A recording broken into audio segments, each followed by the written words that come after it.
Golden Radio Hour.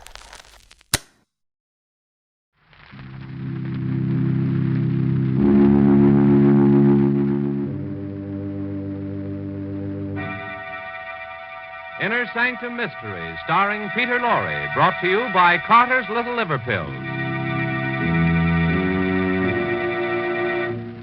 Before we open the squeaking door on Inner Sanctum this evening, here's a message the government would like to have passed on to you.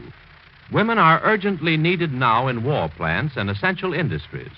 There are all kinds of war jobs which don't involve machinery or tools, such as driving a bus or taxi, working in a laundry, restaurant, school, or day nursery. And in filling these jobs, women are relieving men for heavier work. Ladies, if you live in an area where there's a shortage of war workers, go to the office of the United States Employment Service nearest your home at once. The address is in your local telephone book. But remember, do not move to a crowded war center in search of a job. It will only add to the housing and living problem already existing there. Your first and only necessary step to volunteer your services in a war job is to visit your local United States Employment Service office.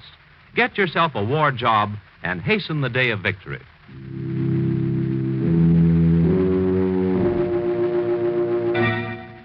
And now we open the squeaking door.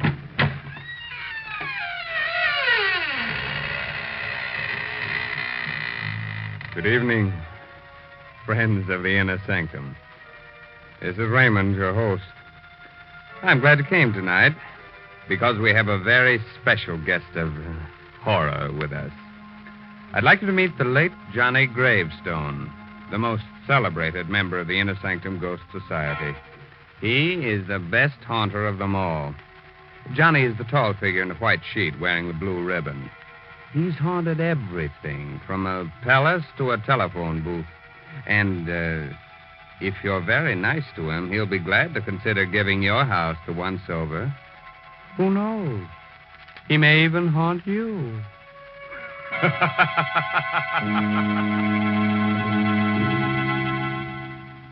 Tonight's Inner Sanctum story, The Black Seagull, is an original radio drama by Sigmund Miller and stars Peter Lorre in the role of Richard Blake.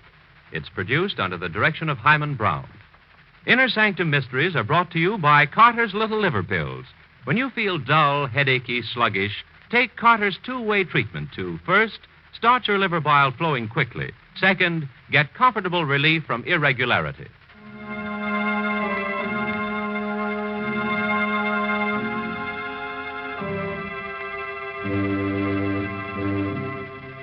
Well, we're about to begin our story. I forgot to warn you about the tremblins. They're those pesky, invisible cousins of the gremlins. They sidle up to you, give you quick little shoves, and create the false impression that you're trembling. If you're being troubled by a tremblin, just grab him by his invisible little horns and stick him into the nearest pincushion. Dusk is settling fast along the Carolina coast. A few miles out at sea, a motorboat rides through the choppy waters. Dr. Griffin and Richard Blake are frantically scanning the horizon, looking for Richard's wife, Barbara, who's lost in the sailboat. It's getting dark, Richard. We've got to find her before nightfall. Perhaps she's gotten back home by now. We've been gone for over an hour. The mast was loose in the sailboat. It would never hold out in that wind. Barbara is in a disabled boat. We haven't much gasoline left. I'm not going back until we find her. The only thing we can do is call the Coast Guard. Did you hear that, Dr. Griffin? Yes. Seagulls. Sounded like a human cry. Oh, no, it's only the gulls, Richard. Listen. It's the same sound. No. This is no bird cry. That was Barbara. That was the cry of a seagull. See? He's right above us. A black seagull. Black gull. Completely black. It's an ominous sign. Something has happened to Barbara. Oh, come now. I hope you don't believe in that superstitious nonsense. Look. Over there. Do you see it? It looks like a boat. It's Barbara. The mast. The mast is down. We'd better get over there fast.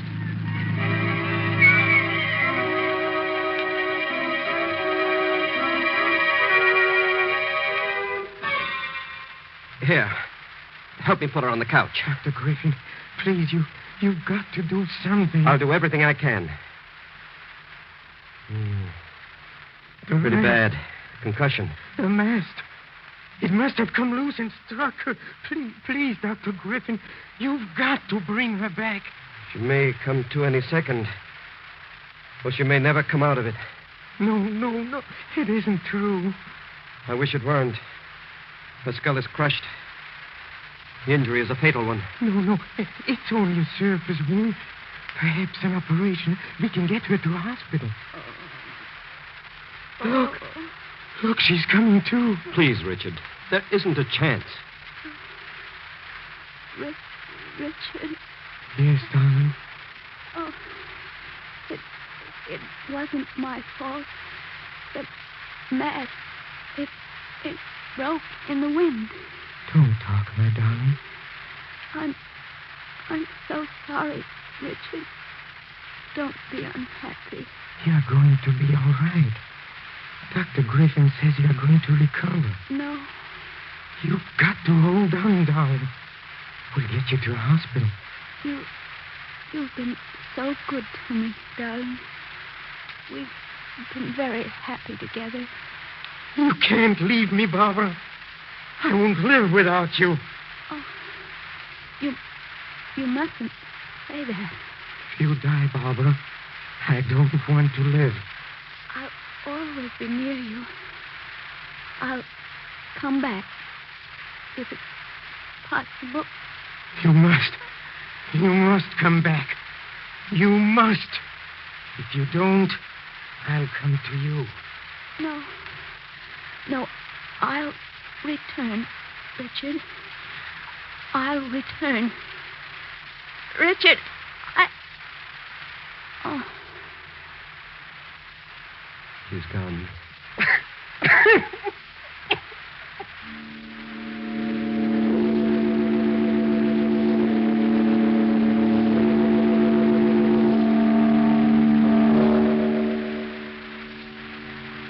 The men are ready to lower the coffin, Richard. If you wish to pay your final respects. Final respects. This isn't the end. It's the beginning. Do you understand? The beginning.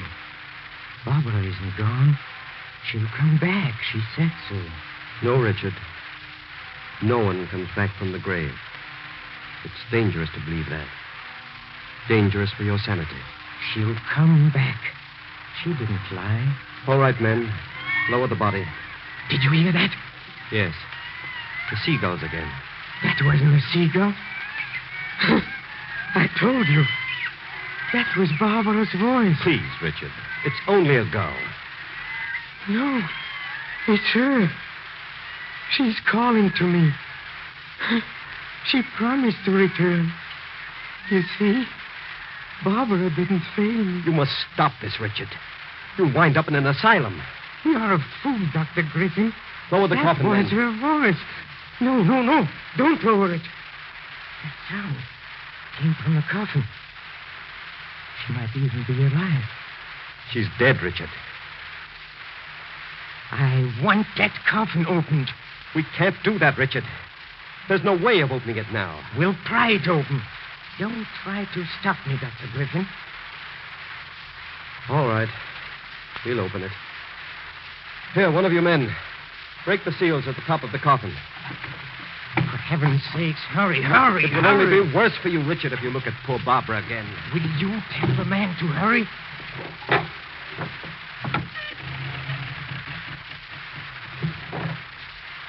The coffin's opened, Richard. Now you can see for yourself. Look at her face. Her face?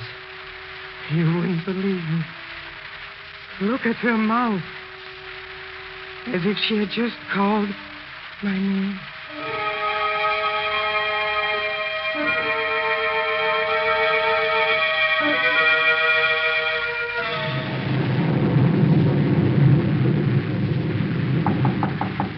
Who is there? Dr. Griffin. Come in. The door is open.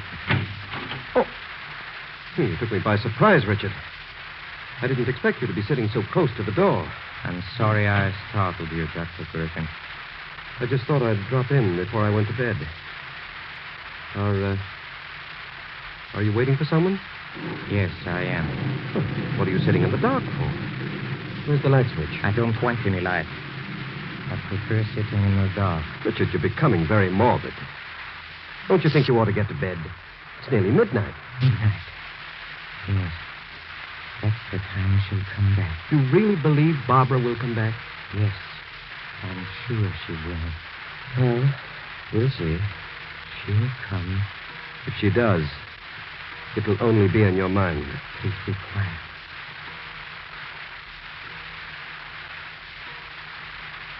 Well? Barbara, you've come. She's here. I know she's here. Oh, darling, you've kept your promise. Richard, stop it. Where's the light switch? Put that light out. It was nothing. The wind opened the door. It was just a coincidence that happened at the stroke of midnight. I didn't close the door properly when I came in. She was here. I felt her cheek on mine. You imagined it. Imagine it. Look, Dr. Griffin. Look at my cheek. My cheek. A teardrop fell on my cheek. It's not a teardrop. It's the rain. The wind blew some rain in through the open door. It wasn't the rain. Barbara was here. If you hadn't put on the lights, I would have seen her.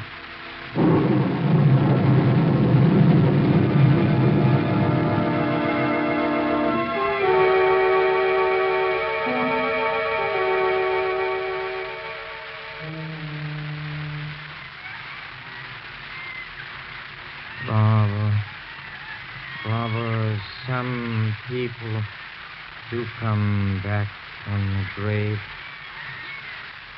I heard about such cases.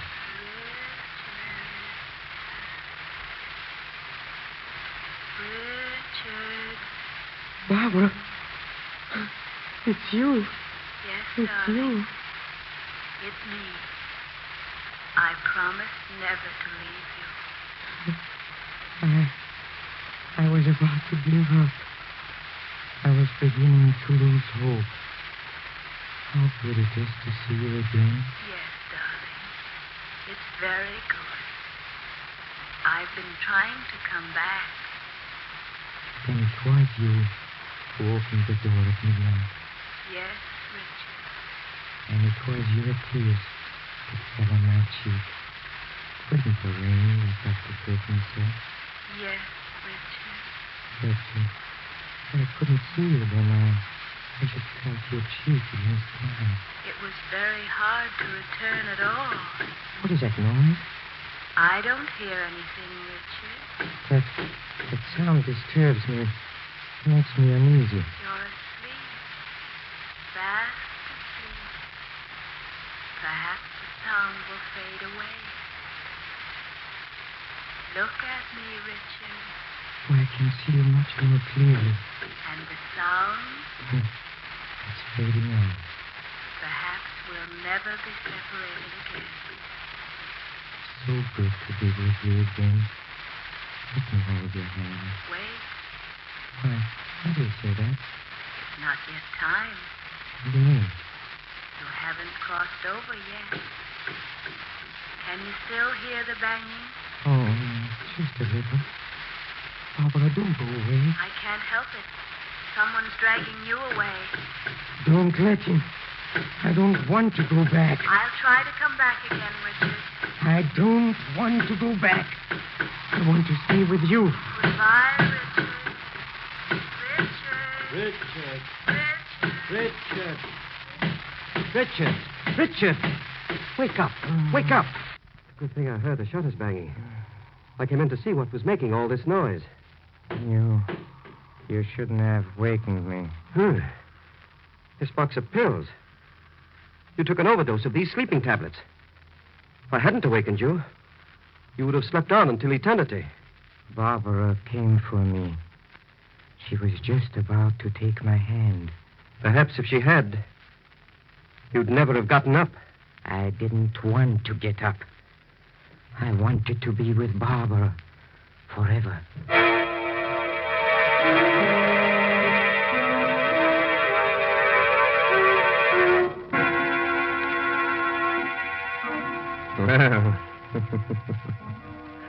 Dr. Griffin should be awarded the Order of the Inner Sanctum for saving the life of Richard Blake.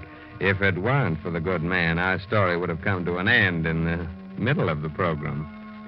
And that would have been very inconvenient for all of us. As a reward, perhaps we'll just wound Dr. Griffin a little bit instead of polishing him off.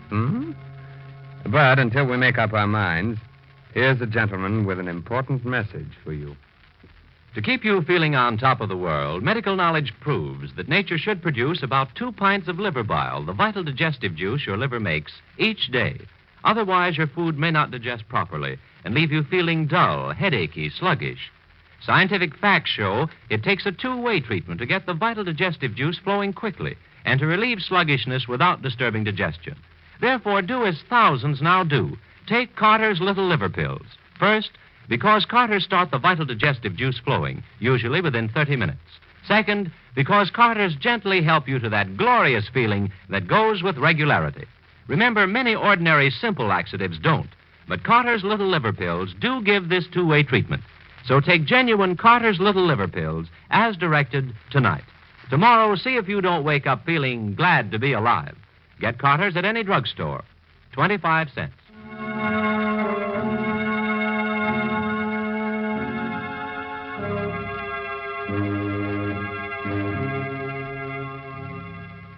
Now we're ready to continue with our strange story.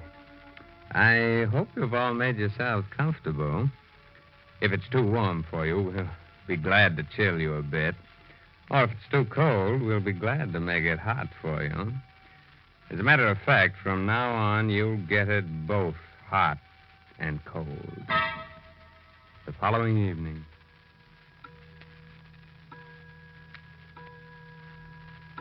Barbara, you must come back to me. Barbara. Barbara. Can you hear me? Perhaps she can't get in. She said it was hard for her to come back. I'll open the door. Barbara. For a moment, there was a shadowy figure at the door. I did see something. She's here. Oh, it's you, Kitty. Barbara's pet. Haven't seen you since Barbara died. Come here, Kitty. Whom are you looking at?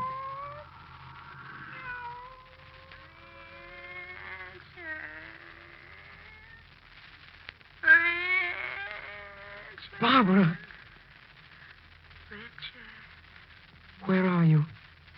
right here. Your voice is so faint. Come closer. Come closer. I don't know where you are. The closet where I used to keep my clothes.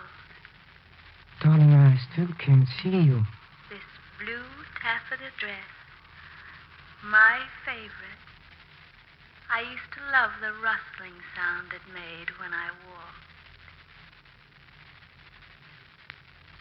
It still crinkles. Like it always did. Richard, Where are you? Please don't go away. right here. My vanity table. For heaven's sake, Barbara, let me see you again. My perfumes. They're all here. Nothing has been touched, darling. Here's my favorite. Wild heather. I'll never wear it again. Barbara, please don't go. Where are you? I'm everywhere in this room. Everywhere. Why can't I see you? Perhaps you will. We must both try. We must both try very hard. I'll try, Barbara. Goodbye, my darling. No, not yet. Just another moment. Goodbye, Richard. Barbara. Barbara. She's gone. She's gone. Only you and I know she was here. Who is there? Oh, it's you, Dr. Griffin. I came back to see how you were. I don't need any help. I heard you shouting Barbara's name. You were mistaken, Dr. Griffin. Barbara's dress. It's lying over the chair. Did you take it out of the closet? No, Dr. Griffin.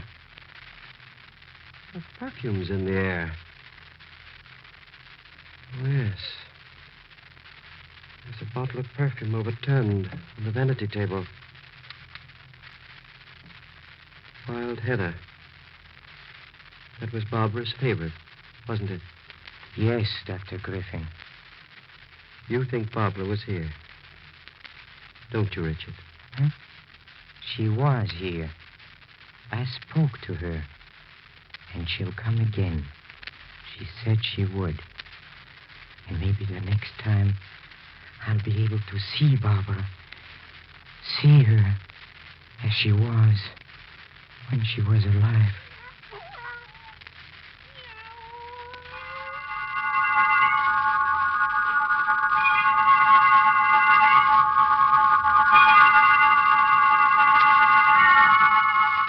I know you don't want visitors, Richard, but you shouldn't be alone. I brought Miss Driscoll with me to look after you. How do you do, Mr. Blake? Barbara will be here soon. You haven't been eating. You've lost a lot of weight.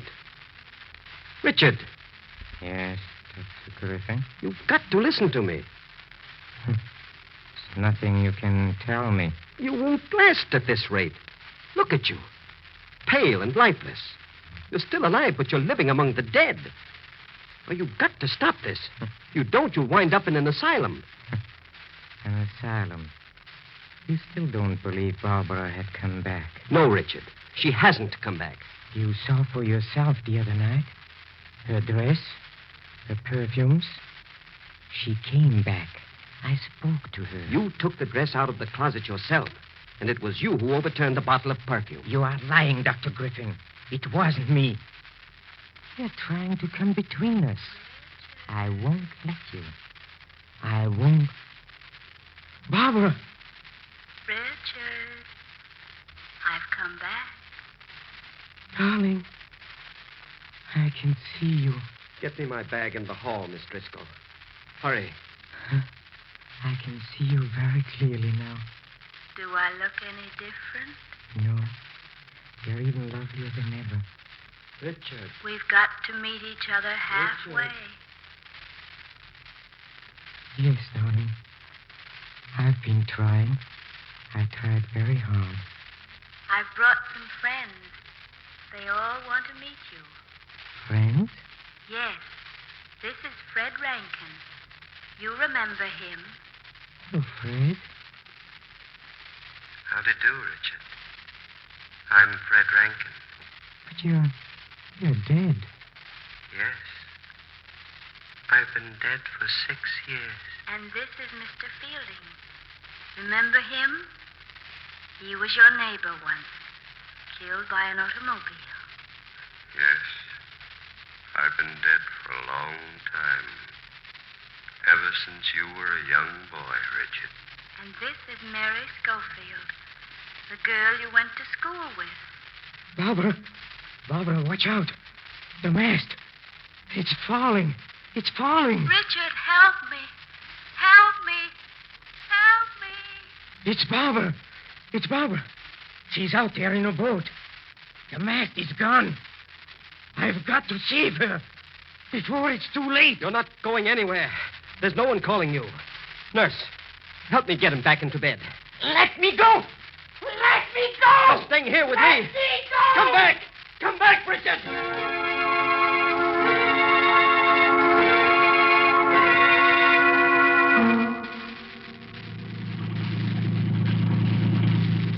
Well, he couldn't have swum very far in this short time, Dr. Griffin. I caught sight of him just a moment ago. Oh, there he is. Yes, I see him. Yes, but he's going down. He's going down. Merciful heaven. Did you see? Yes, he's gone down. But he was holding someone. I could see her long black hair. It's no use. We'll never... You say he was holding someone? Yes. It looked like a woman. She had long black hair. It must have been seaweed. You see things in this twilight that don't exist. Imagination is like fire. A good servant, but a bad master. I guess we had better get back.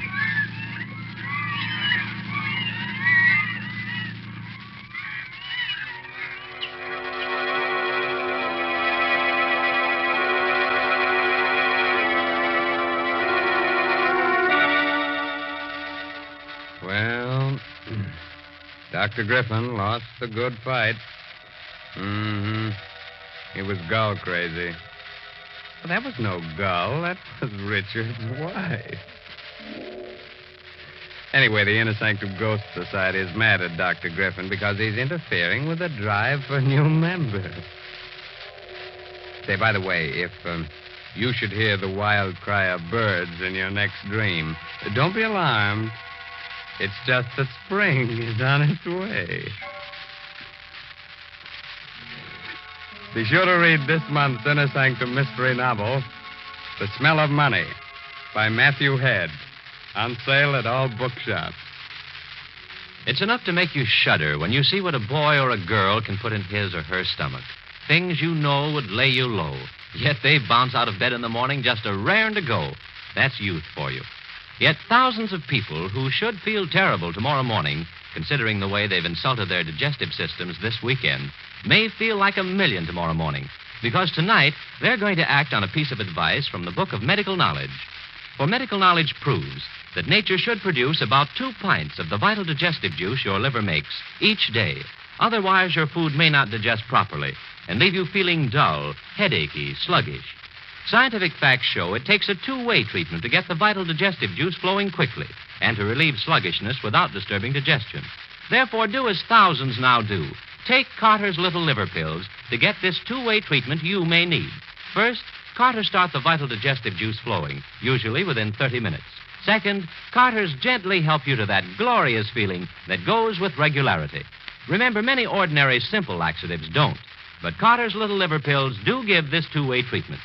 So take genuine Carter's Little Liver Pills as directed tonight. Tomorrow, see if you don't wake up feeling glad to be alive. Get Carter's at any drugstore. 25 cents.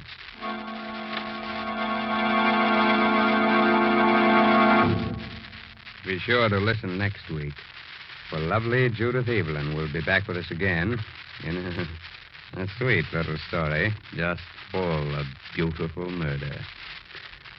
Well, now it's time to close the squeaking door of the Inner Sanctum until next week. So, good night. Pleasant dreams.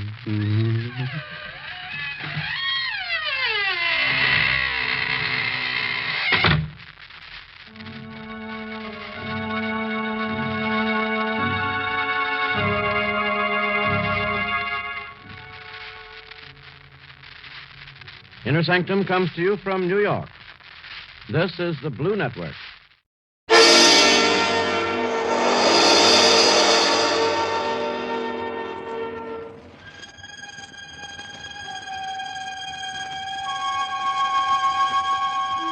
Good evening.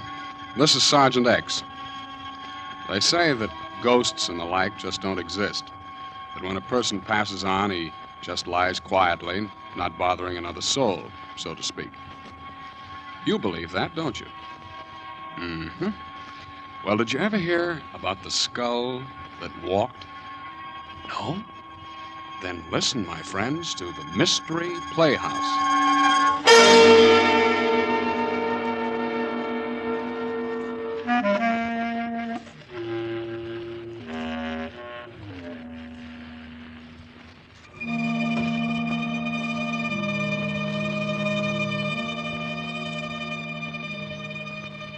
I guess superstition's a pretty hard thing to down completely, isn't it?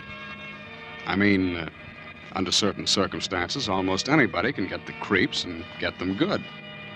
I guess most of us are a little bit afraid of the unknown. For instance, taking a midnight stroll through a graveyard isn't exactly your idea of fun, is it? And I don't suppose you'd particularly go into ecstasies if you happened to witness a good gory murder, either. Well, there's a fellow I know who thinks this all comes under the heading of good, clean fun. His hobby is horror, and he likes to tell stories along those lines. I think he has one for you right now. Wait till I try this door here.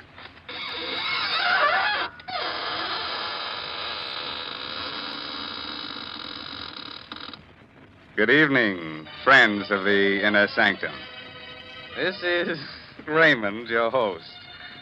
Well, come in, won't you? Yes, how are your spirits this evening? Oh, I'm glad to hear that. Our spirits are fine, too. Would you like to see them? Oh, it's no trouble at all. Now, which would you care to see first? The spirit or the body? Oh, well, the body is right over there on the floor. And the spirit is right next to it. Oh, you can't see it. I forgot to tell you, you have to be one in order to see one.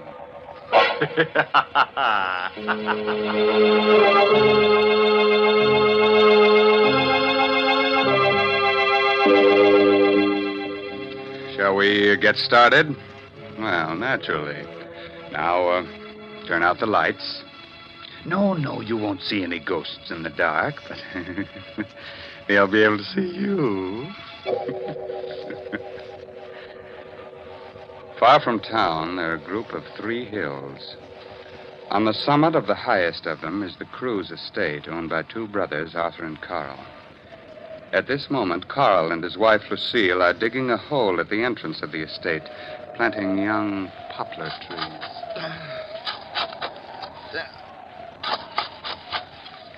Carl, I think it's deep enough. Oh, I think we ought to go a little deeper down. Oh, here comes Spears. You're digging? Yes, we're going to plant a whole row of Lombardy poplars. You mean right here? Yep. We're going to line both sides of the road. Well, perhaps you'd better let me do it. I'm your caretaker. I should do the gardening.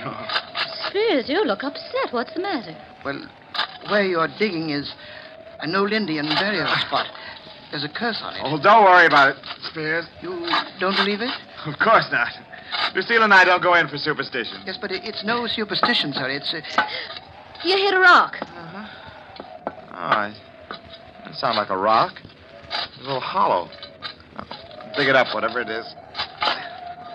Yeah. What?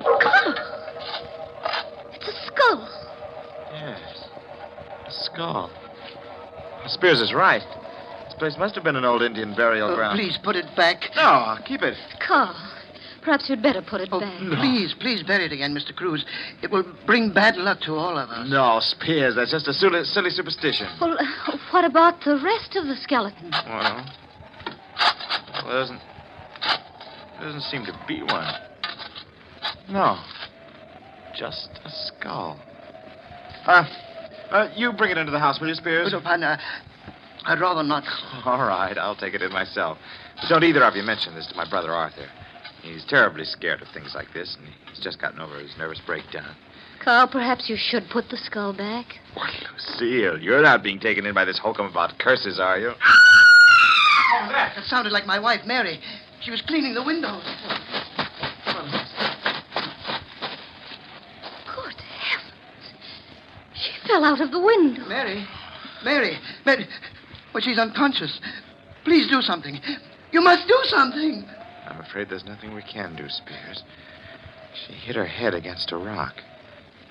She's dead.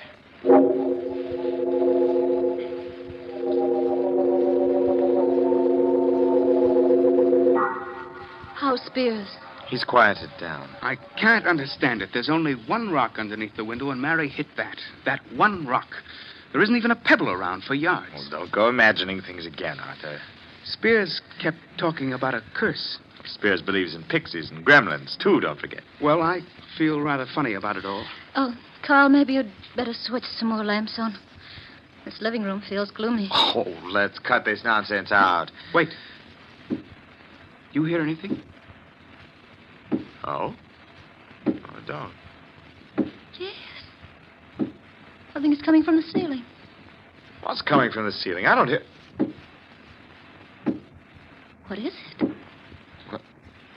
It must be the beams. They sometimes do that from the heat. It's not the beams. It's too regular a sound. What room is directly above us? It's an old bedroom. We use it as a storeroom now. It hasn't been open in years. There's something up there. Of course there is. A lot of old things from years back, Lucille. Did you put the skull in the storeroom? Yes, I did. What are you two whispering of? It's coming down the stairs. We'll take a look and settle this. So far. Look! At your feet, Carl. The skull. How did it get down here?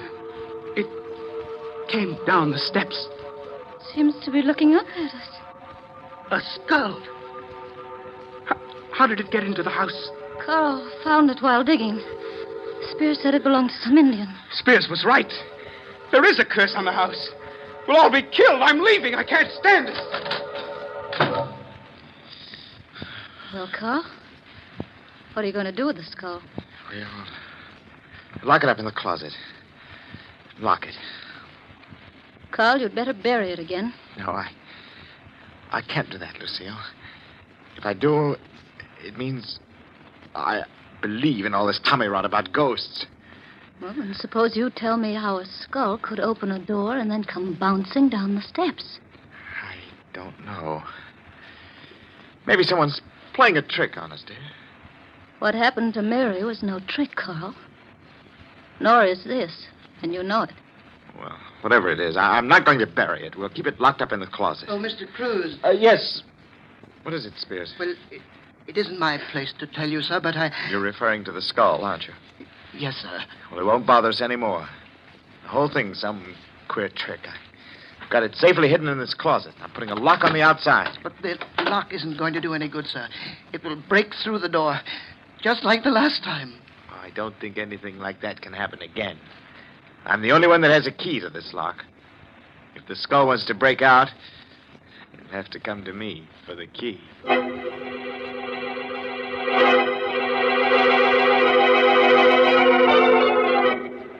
How are you feeling, Arthur? I'll never feel right in this house again. Oh, nonsense. Why don't you put a light on? Arthur, it's morbid sitting here in the dark by yourself. We're all going to die. Don't be ridiculous, Arthur. Where is the skull? Where it can't get out. Tomorrow I'll take it into town and let the police look at it. Tomorrow will be too late. Look, I'm getting tired of this. You've got to get hold of yourself, Arthur. You'll go completely to pieces. You think I'm a coward, don't you? Oh, Arthur, no. You're not a coward. You're just a victim of your own exaggerated imagination. Wait. There's someone at the door. I'll open it. Who is it? I don't know. No one came in. Something came in. For heaven's sake, put the light on. The skull. I can't believe it. You can't believe it. There it is, grinning at you from the floor, but you can't believe it. You don't believe in these things. I put a lock on the door. Locks aren't going to help. Nothing is going to help. We're all going to die.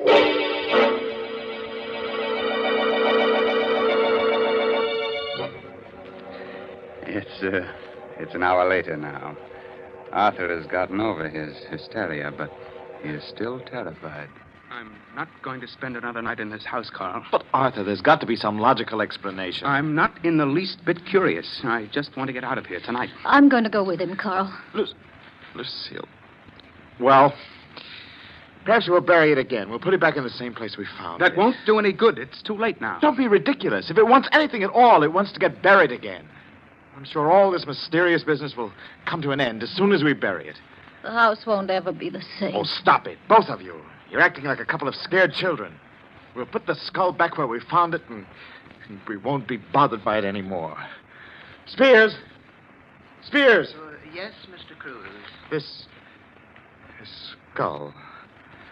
Let's take it out, bury it. In the same place where we found it. Oh, I'm glad you reconsidered, sir. It's the only way.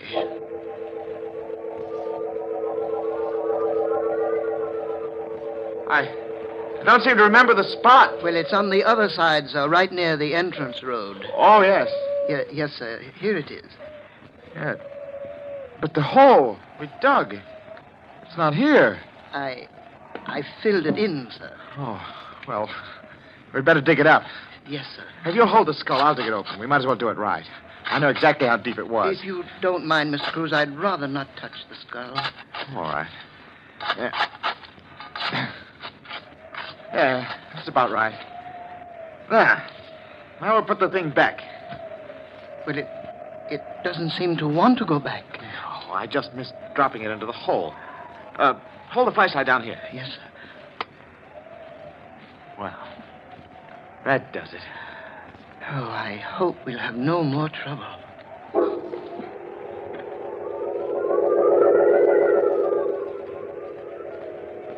Well, Carl, did you bury it? Yes, same place. That's all. Forget about it, shall we? Maybe it's easy for you, Carl. But I won't forget about it for a long time. Neither will I. I'll be having nightmares about it for months. I don't know what's gotten into you, Lucille. You were never easily frightened. I'm not.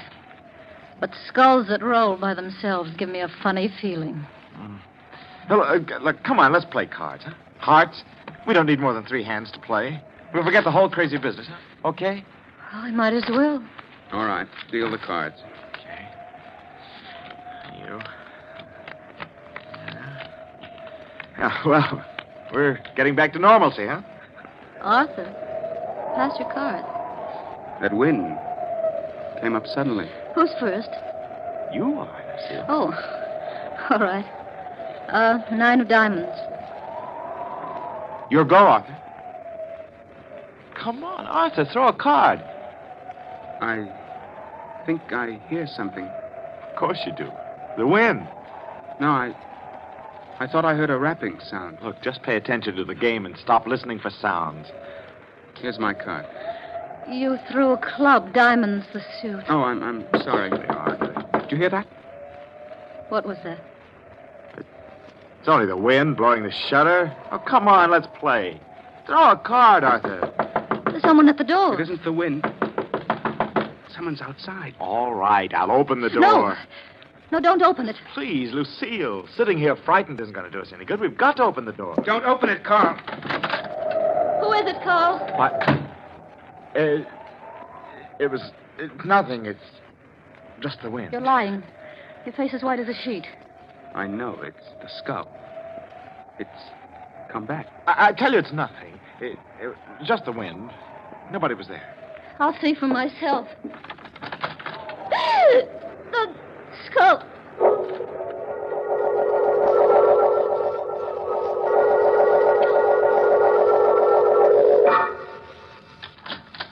Oh, Mrs. Cruz, I didn't hear you knock. I didn't.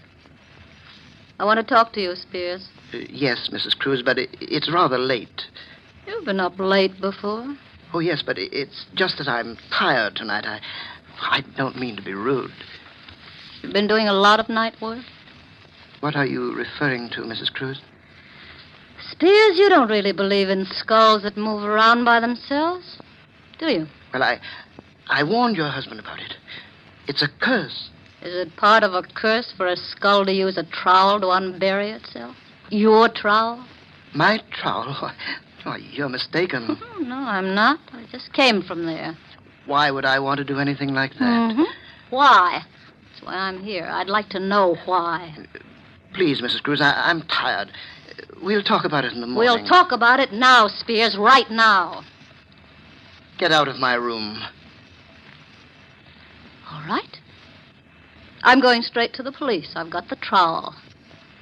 We'll see if the skull left any fingerprints. You won't do that, Mrs. Cruz. Oh, yes, I will. All right, Spears, just sit right where you are. I'll shoot. Oh, please. Put the gun down. Start talking. Why, it's all a mistake. If you don't start talking, I'll shoot. In self-defense. Did you dig up that skull? Why, I... Did you? Yes. Yes, I did. And you rolled the skull down the steps? The first night it was in this house, didn't you? Well, it was only a joke. And you also managed to open the closet. Yes, but I... Whose skull is it? I don't know. You're lying. That skull has something to do with you. I checked up on it. Your first wife disappeared. Perhaps the police can identify the skull. Oh, please, don't go to the police. Well, it was my first wife, Jane. I killed her. I didn't want your husband to bring the skull to the police, so I tried to scare all of you away from here as the safest measure. Go on. Yes. Wait a minute. Who rolled the skull into Arthur's room? It wasn't me. It must have been... That's right. It was me. Perhaps you and I can work things out. I tried to frighten my dear brother-in-law Arthur away so that I can have complete ownership of the entire estate. You see, Arthur is leaving tonight. Yeah. Perhaps we can help each other. No one has to know of our little conversation. No one is going to know. Well, now that we've both accomplished our purpose, maybe it would be the best thing to bury the skull again. Yes. We'll do it now.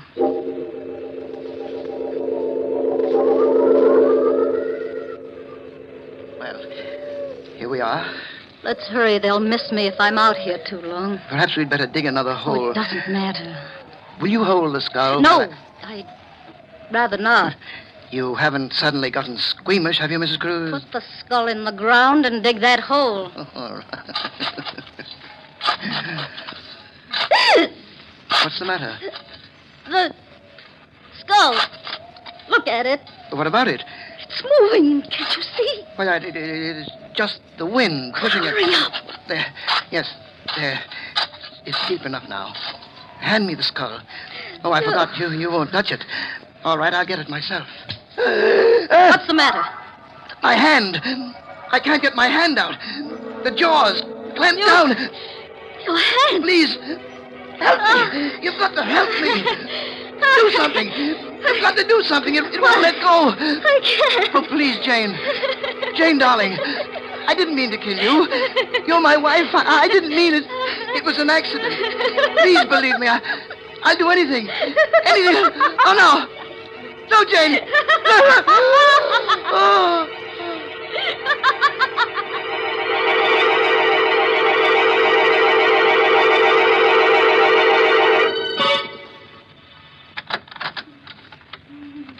How is she, Carl? Arthur, it's pretty bad. The doctor says it's hopeless. There's nothing more he can do. Her hair, Arthur, it's turned completely white. She's just out of her mind. Horrible. Spears died this morning. He never recovered consciousness. Died of fright.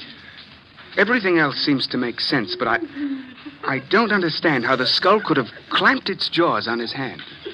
When he picked it up, he must have picked it up upside down. The lower jaw, which swings on a hinge, came down. He was so frightened that his hand froze to the skull. Spears was just frightened to death.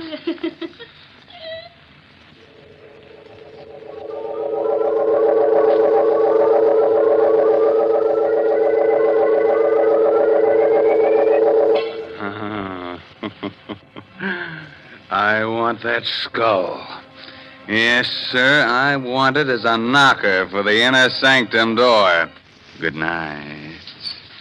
Pleasant dreams.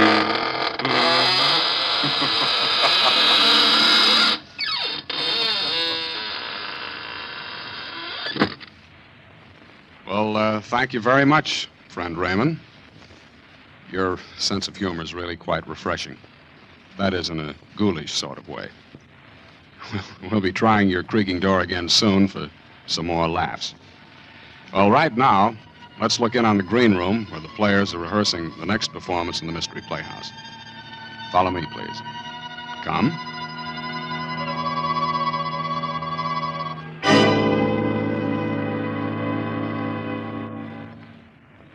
What a crowd. Say, Dexter, how's it feel to be both a spy-catching hero and a prospective bridegroom at the same time? At the moment, it feels like being the 13th sardine in a tin built for 12. The doghouse is always like this. Hey, finish your story, Stanley, about Dexter reporting the German agent. That, what's his name? Quartz. Quartz, huh? Well, Dexter here figures that Quartz is up to something, so he tips off the FBI. Hey, you guys, take a look at that gal in the black dress. That's fine talk for a guy who's about to get married. Well, go on, Stanley. Dexter's only trying to change the subject. Well, following up Dexter's tip, the federal men trapped Quartz. That was 6 weeks ago. So today, in 3 minutes, in fact, Quartz is going to get quite a shock. Quite a shock. You mean they're going to... That's right. At 6 o'clock, that'll be less than 3 minutes now, Quartz is being electrocuted. You ought to read the newspapers, Lieutenant, and find out about things. Well, when you've just got back from the canal zone, you're likely to neglect the newspapers for the first few days. Hey, the gal behind us. What'd you say, Dexter? The gal behind us. One in the black dress. Oh. Mob's too thick. I can't even turn around to get a look at her. Hey, go on, Stanley. What was this Quartz after? Plans of a new type mortar, wasn't it, Dexter? Mortar? Oh, I can't say. Oh, don't be such a clam. But it's taboo, I tell you. Well, don't get sore about it. Oh, who's sore? Come on. Let's get out of this mob and find some less crowded joint, huh? Oh, take it easy. Let's have at least one drink here now we finally got to the bar. Ouch! Oh, what the heck? What's the matter, Dexter? Somebody step on your corns? Oh, no, it felt like someone stuck a needle in my hand, but the way I'm wedged in here, I can't even lift my hand to see. Probably a pen scratched you, with all these women about. Hey, Dexter, according to the clock on the wall there, Quartz is being executed right this second. Say, it's kind of close in here. Let's get out and get some fresh air, huh? Take a look in the mirror over the bar, Stanley. That woman behind me. That's what Dexter's been muttering about. The brunette in black. Smooth. Hey, do you know her? What makes you think I know her? Well, I thought she nodded at you. Just my natural good looks. I never saw her before in my life. It's kind of close in here. Let's get out. I can hardly breathe. Oh, stop clowning, Dexter. Quit leaning on me. What's eating, Dexter? Just because he's going to be married in 3 days. You shouldn't have mentioned marriage, Stanley. From the way he's leaning on me, he must have fainted. That's alder fright. Come on, Dexter. Take your weight off him. All I can do is take care of myself. And this... Say, Stanley, he has fainted or something. No kidding. Oh, Dexter's a practical joke. No, this isn't a joke. He's all gray about the lips. Huh? Look at him. I mean, hold him. He's falling. Oh, Dexter! Dexter, what's the matter? Dexter! Lieutenant, is he all right? What's the matter with him, mister? Is he all right? No, he isn't. I think he's dead. Oh, it's impossible. Is there a doctor here?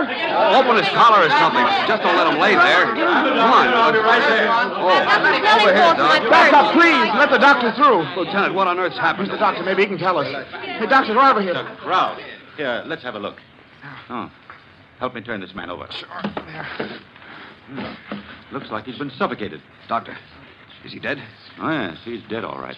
He can't be. Only a minute ago, he was standing here talking with us. He said something about somebody sticking a needle in his hand. What's that piece of black paper on the back of his right hand? Yeah, what? Don't touch it. Don't touch it. It's thin black cardboard. Perfect circle about 1/4 of an inch in diameter. With a tiny hole in the exact center. There's a small puncture in the skin on the back of the right hand. Right over the place where this circular piece of cardboard was. A drop of blood caused the cardboard to adhere to his hand. Somebody better call the police. The police? Why? Because it looks as if your friend here has been murdered. But Dexter couldn't have been murdered. I was standing right beside him all the time. No one's to leave. Everybody stay right where you are. And you over there, call the police department and ask for homicide.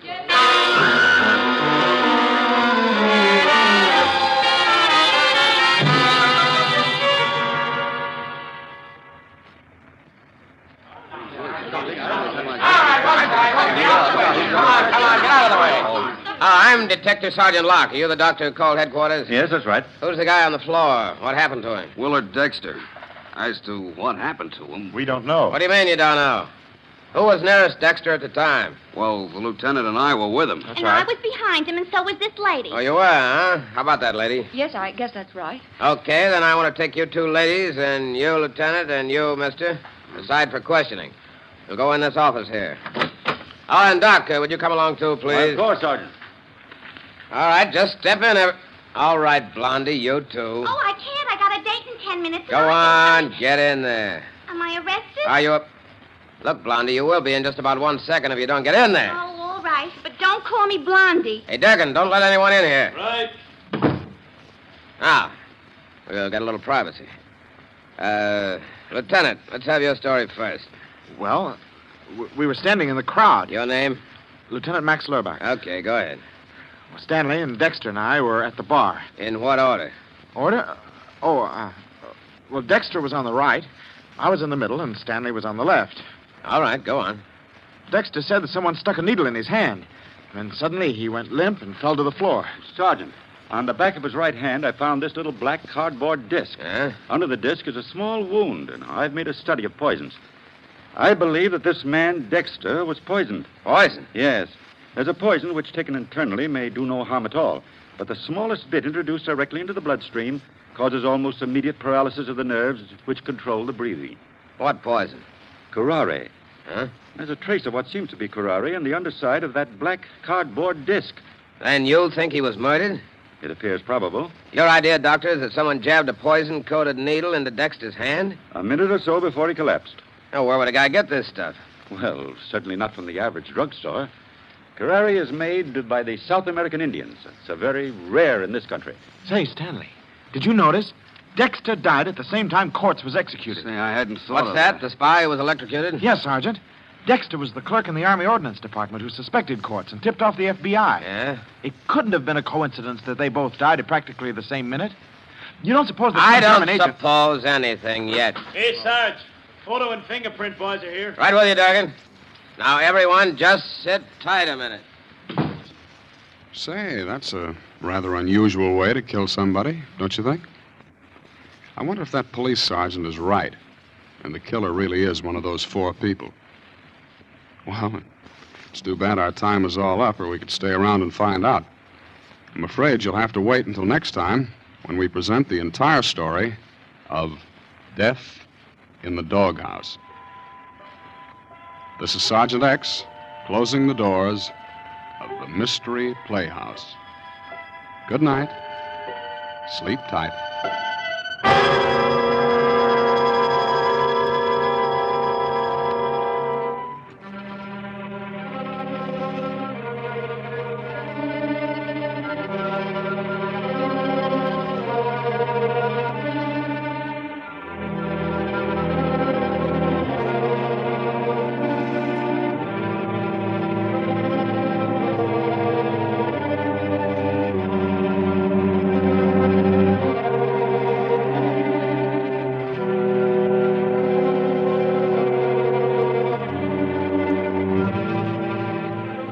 This is the Armed Forces Radio Service.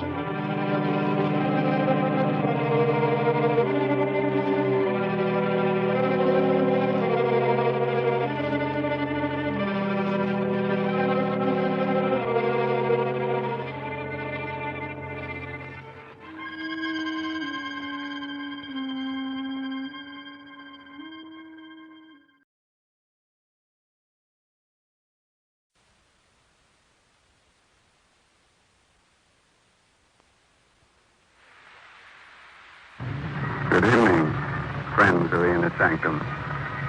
This is Raymond, your host. We have an expert on murder here tonight.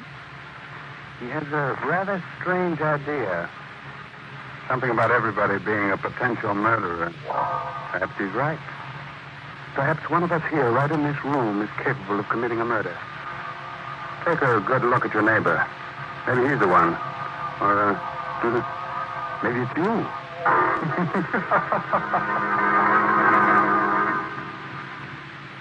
Inner Sanctum Mysteries, by Hyman Brown, brings you one of Broadway's and Hollywood's best-known stars, Boris Karloff, now appearing in the smash Broadway hit Arsenic and Old Lace. Tonight, Mr. Karloff appears as Herbert Lodge in Study for Murder, an original radio drama by Sigmund Miller.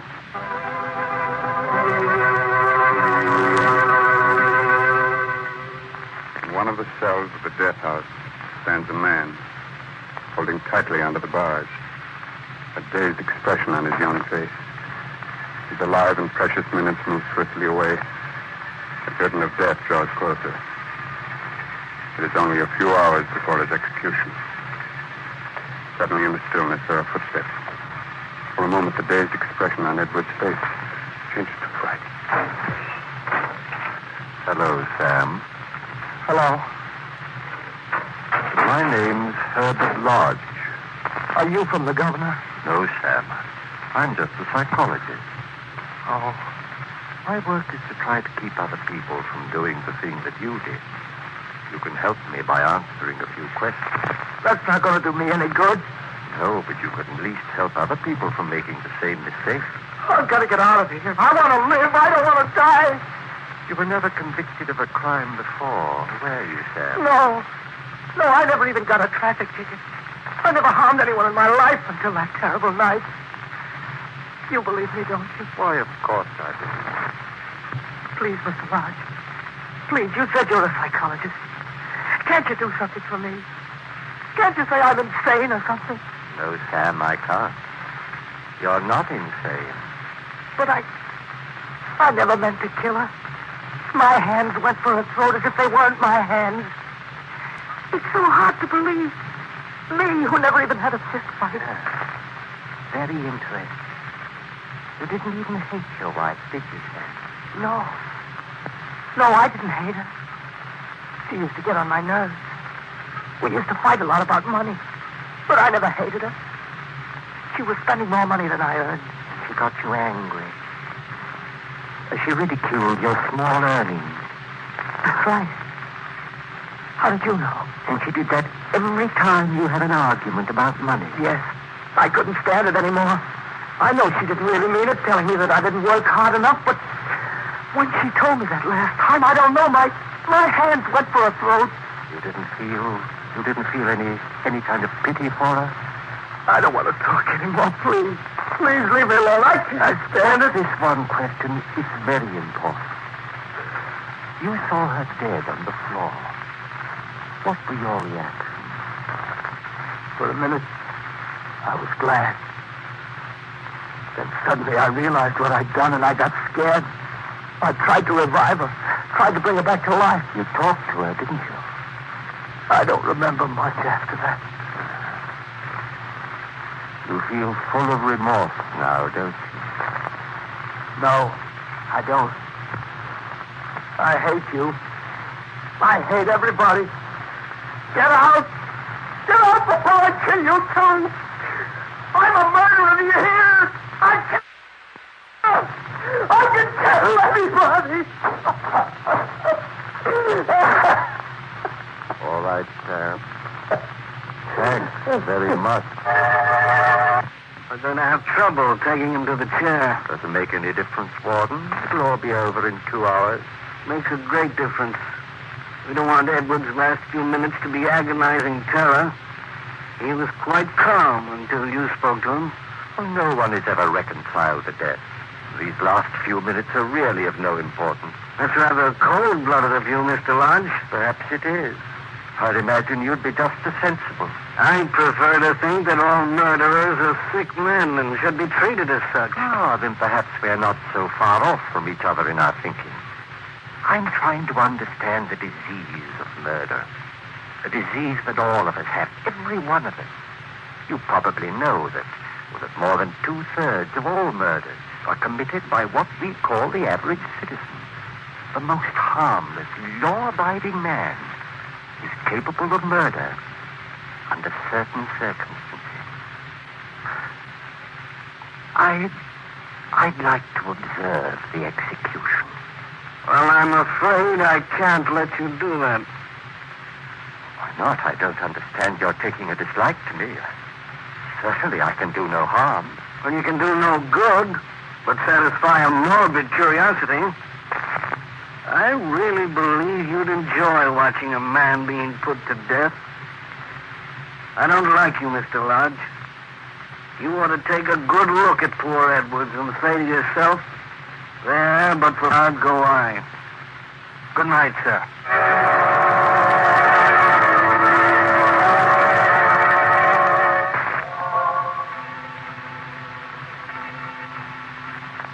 Well, Margaret, Edwards has just paid with his life. I managed to get a lot of valuable information out of him before he went to pieces. Herbert, Maybe you ought to take a rest. Stop working on your book for a while.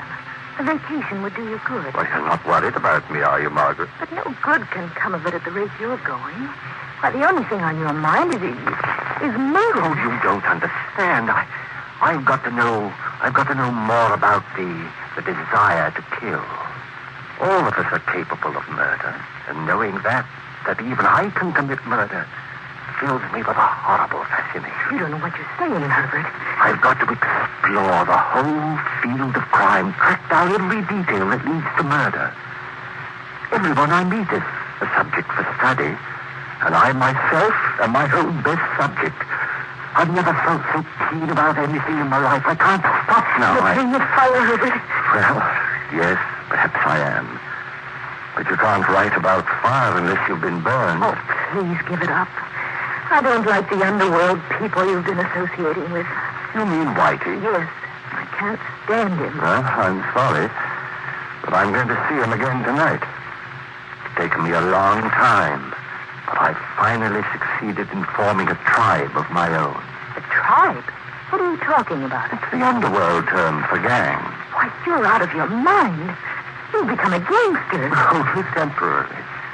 But as the big brains of the mob, I'm going to see crime and murder from the first row.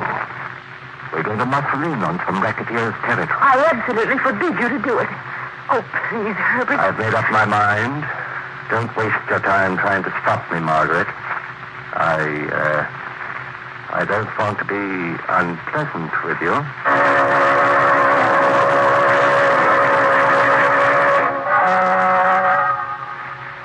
So, Whitey, we're going to cut in on Cannonball Jerry's racket. He's had it too long already. It's about time it was taken away from him. Cannonball's funny tough. As soon as he gets wise, he's going to go gandering for us. I wouldn't like to be in front of his choppers when he's mad. You don't have to worry about him. No?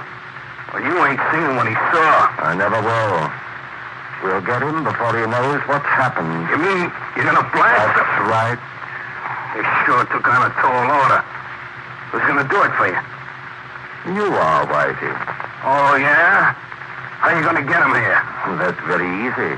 He's coming here. Coming here? I've tipped him off that a new mob is going to cut in on him. I let him find out my name and the address of this room. He ought to be here in a minute. You and Johnny are to meet him outside. He'll be coming up with the lieutenant right into a trap. But I want Cannonball Jerry brought to me alive. I don't care what happens to the tricker man. It ain't going to be an easy job. Well, you're not afraid, are you, Whitey? I ain't afraid of nobody. But I've been strictly a stick-up artist. Ain't never had to bump off a guy before. We'll take a couple of the boys with you. You won't have too much trouble. And hurry up.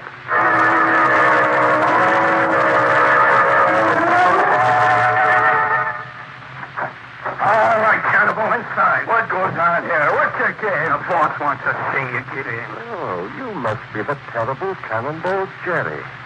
Nice of you to come visiting me. Who are you? I ain't never seen you before. I'm the man you were going to take care of. Except that the tables are turned. Where's the tricker man, Whitey? I had to slug him.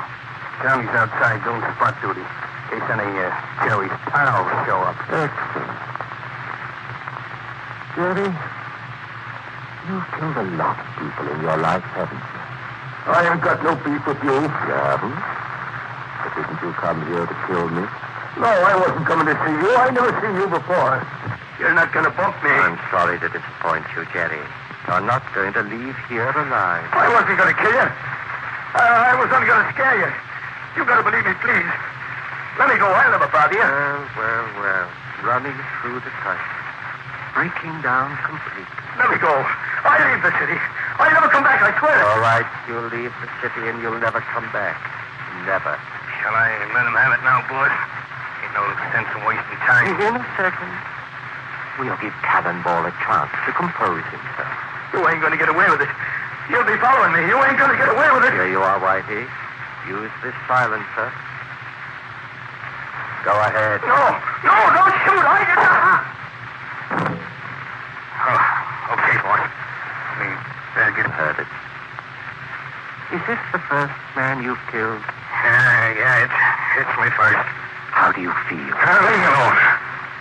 just ended a man's life, White. Doesn't it make you feel powerful to be able to lop off 30 years of someone's life in a second? Leave me alone, I tell you. All right. A bit upset. But tomorrow we move in on Jerry's business. Come on. We'll go home. I hope you sleep well. As well as I will.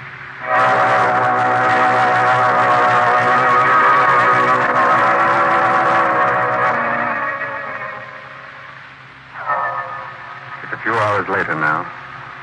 In the small hours of the morning. Lodge asleep. Tosses in his bed as he hears a familiar voice.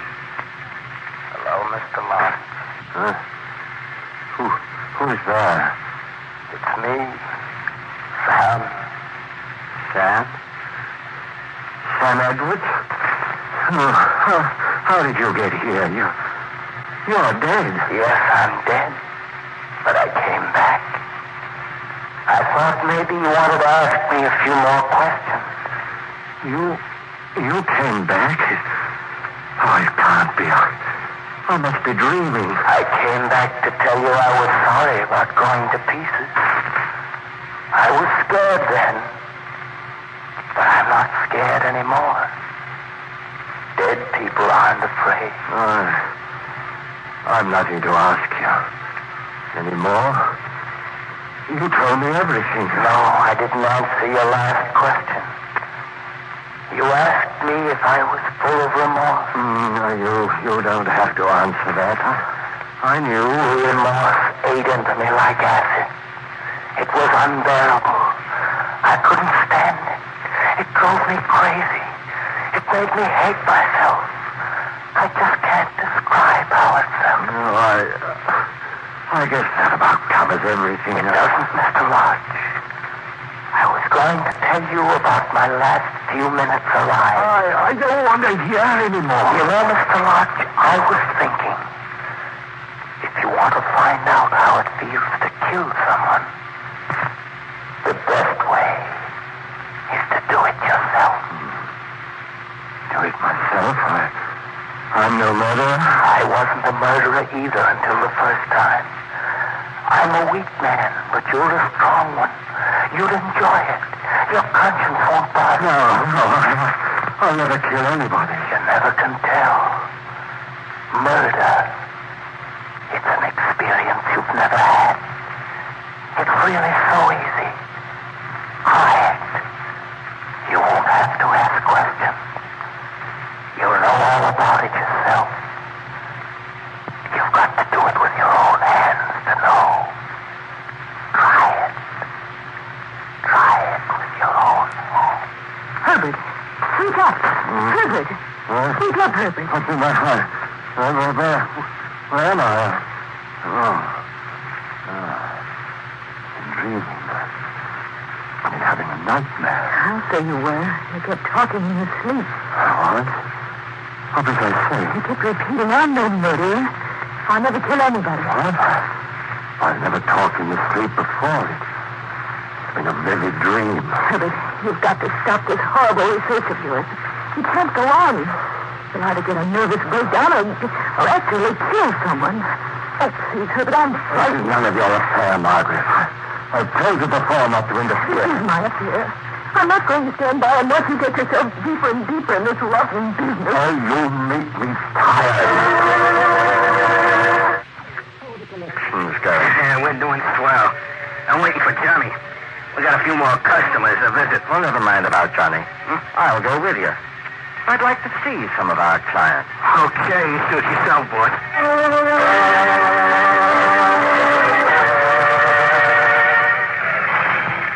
This is Petro's place. Kind of expecting trouble from him. Huh? What's the matter with him? Oh, he's been beefing about losing business. Says he can't keep up with the payments for protection. And he won't beef after today. Come on. We'll go in. Yes. Hello, Petro. How's business? It's you guys again, eh? Well, what's the matter, Petro? Aren't you glad to see us? No, I'm not glad to see you, you crook. Be careful, Petro, careful. You'll find yourself staring up at the ceiling. Now, hand over that money. I didn't do no business today. You guys are going to make me go out of business. I can't pay no more. Now, Mr. Petro, surely your life is a little more valuable than the payment. Behave yourself. Hand over the money. Hey, all I got is $11. I'll teach you a lesson you won't forget.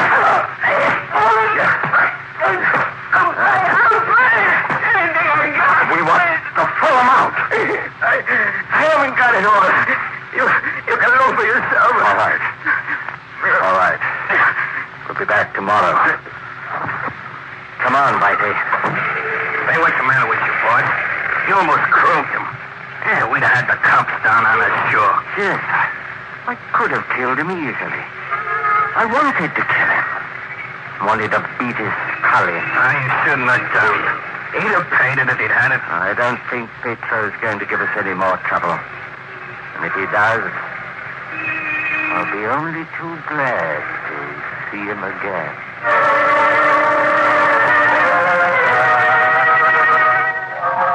Herbert, what's happened to you? Nothing's happened to me. You look as though you've been in a fight. I told you it's nothing. Now stop bothering me.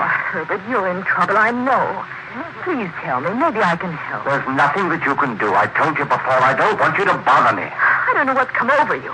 It's just impossible to talk to you lately. You act as if you hate Well, I don't like you standing around staring at Ever me. since you got involved with those gangsters, you've begun to act like one. I warn you, Margaret, don't make things any worse than they are. True.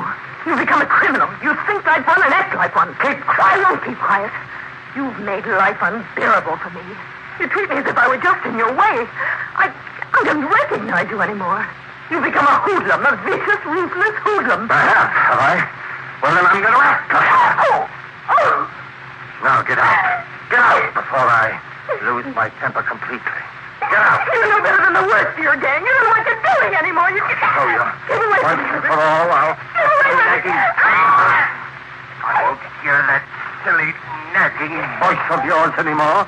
I'll never hear it again. Now you keep quiet.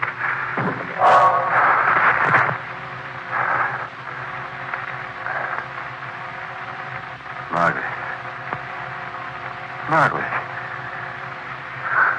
She's just unconscious, that's all. Unconscious. Get up, Margaret.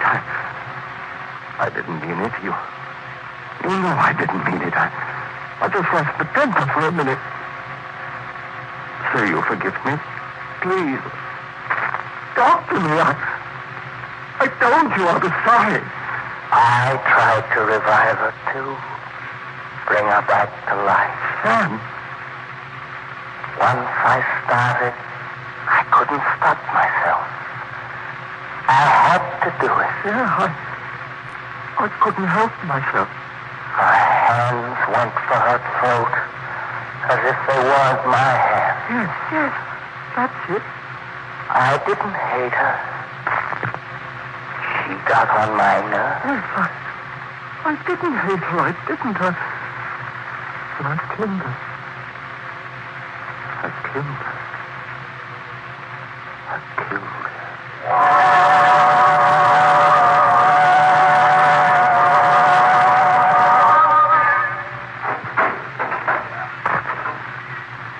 Any news, Walt? Is there anything I can do for you, Lodge? Have you heard anything from the carpenter? No, I haven't. I'm really going to die? In 2 hours? I'm going to be strapped into the chair? I'm sorry, Lodge. There's nothing I can do. Just like an ordinary, common murderer. You've never learned from poor Edwards. I never meant to do it. Very few murders are committed in cold blood. So you never liked me, did you? You're glad I'm going to the chair. I'm never glad to see anyone go past that door. You are. You don't want me to be saved. You want me to die. I didn't expect a man like you to go to pieces. I don't want to die. I've got to get out of here. Too late, Lodge. You learned a little too much about murder. Mr. Lodge, You sure did learn too much about murder. You should have learned to count to 10 when angry. But anyway, I'm sure Lodge will never do it again. That next book he's going to write will be called What Happens After Your First Murder or My First 1,000 Years in the Grave. As soon as it's published, Mr. Lodge will go on a lecture tour. I hope you'll get a chance to hear him. He's really fascinating. In a repulsive sort of way. Perhaps we'll get him to speak on the inner sanctum. I'm sure we'll still be on the air at that time. For the present, the time has come to close the squeaking door until next week.